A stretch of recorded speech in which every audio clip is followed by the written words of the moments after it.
গাজীরহাট চৌরাস্তা, যা ডুমুরিয়া চৌরাস্তা নামেও পরিচিত, সেনবাগ উপজেলার একটি গুরুত্বপূর্ণ সড়ক সংযোগস্থল। এটি সেনবাগ বাজার থেকে কাদরা ফকিরহাট হয়ে গাজীরহাট পর্যন্ত সড়কের পথের অংশ। এই চৌরাস্তা দিয়ে বিভিন্ন গ্রামের মানুষ সেনবাগ উপজেলা সদর বা অন্যান্য এলাকায় যাতায়াত করে। আজকে ড্রোন ভিউতে আমি গাজীরহাট চৌরাস্তা বা ডুমুরিয়া চৌরাস্তা থেকে একদম গাজীরহাট বাজার পর্যন্ত উপরের থেকে বা পাখির চোখে আমি দেখাবো। পুরা গাজীরহাট বাজার দেখিয়ে তারপরে ভিডিওটা আমি শেষ করব। ড্রোনের চোখে দেখতে দেখতে আমি সেনবাগ উপজেলার কিছু ইতিহাস ও ঐতিহ্য তুলে ধরতে চাই। সেনবাগ উপজেলার পূর্বে বেগমগঞ্জ থানার অংশ ছিল। আইন শৃঙ্খলা পরিস্থিতি উন্নতির জন্য 1922 সালে সেনবাগ গ্রামে একটি ফাঁড়ি থানা স্থাপন করা হয়। পরবর্তীতে এটি পূর্ণাঙ্গ থানায় রূপান্তরিত হয় এবং মীরগঞ্জ বাজারে বর্তমান সেনবাগ বাজার থানার সদর দপ্তর স্থাপন করা হয়। এই অঞ্চলে বিভিন্ন জমিদার বাড়ি, প্রাচীন মসজিদ এবং ঐতিহাসিক স্থান রয়েছে, যা এলাকার সাংস্কৃতিক ঐতিহ্যের অংশ।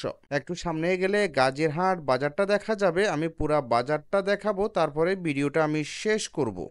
গাজীরহাট বাজার সেনবাগ উপজেলা ডুমুরিয়া ইউনিয়নের অন্তর্গত একটি গুরুত্বপূর্ণ বাণিজ্যিক কেন্দ্র। এই এলাকাটি ঐতিহাসিকভাবে কৃষি ও হাট বাজারে নির্ভর একটি জনপদ হিসেবে গড়ে উঠেছে। বাজারটি স্থানীয় কৃষিপণ্য, মাছ, মাংস, কাপড় ও নিত্য প্রয়োজনীয় পণ্যের জন্য পরিচিত। প্রতিদিন শত শত মানুষ এখানে কেনাকাটা করতে আসে। বাজারটি ডুমুরিয়া ইউনিয়নের অর্থনীতিতে গুরুত্বপূর্ণ ভূমিকা পালন করে। গাজীরহাট বাজারের আমি ভিডিও কিন্তু আগেও দিছিলাম, এবং কি যে রোডটা ধরে আমরা ড্রোন ফ্লাই করে যাচ্ছি, এই রোডটা ধরে সোজা গেলে একদম সর্বশেষ তেমোহনী বাজার হয়ে ফেনী নোয়াখালী মহাসড়ক ধরে মহিফাল পর্যন্ত যাওয়া যাবে। এই রোডটা কিন্তু ফেনী এবং নোয়াখালী দুই জেলার মধ্যেই পড়ছে। আমরা কিন্তু এখন নোয়াখালীতে আছি, তবে গাজীরহাট বাজার অতিক্রম করে সামনে গেলে কিন্তু ফেনী জেলার মধ্যে প্রবেশ করা যায়। আমি নিচের ভিডিওগুলা দিছিলাম, ওই ভিডিওগুলা দেখলে আপনারা অনুধাবন করতে পারবেন। গাজীরহাট বাজারের আশেপাশে থেকে আমার ভিডিওটা দেখে থাকলে অবশ্যই কমেন্ট করবেন, এবং কি গাজীরহাট বাজারের আশেপাশে বাড়ি কোনো প্রবাসী যদি ভিডিওটা দেখে থাকেন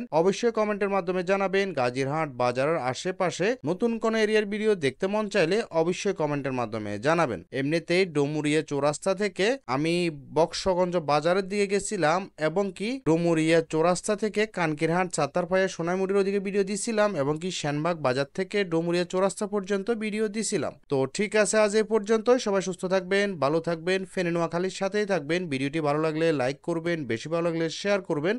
সাবস্ক্রাইব ফলো না করে থাকলে সাবস্ক্রাইব এবং ফলো করে রাখবেন, যাতে পরবর্তীতে নতুন ভিডিও দেওয়ার সাথে সাথে আপনার কাছে নোটিফিকেশন পৌঁছে যায়। তো ঠিক আছে, আজ এই পর্যন্তই। আসসালামু আলাইকুম।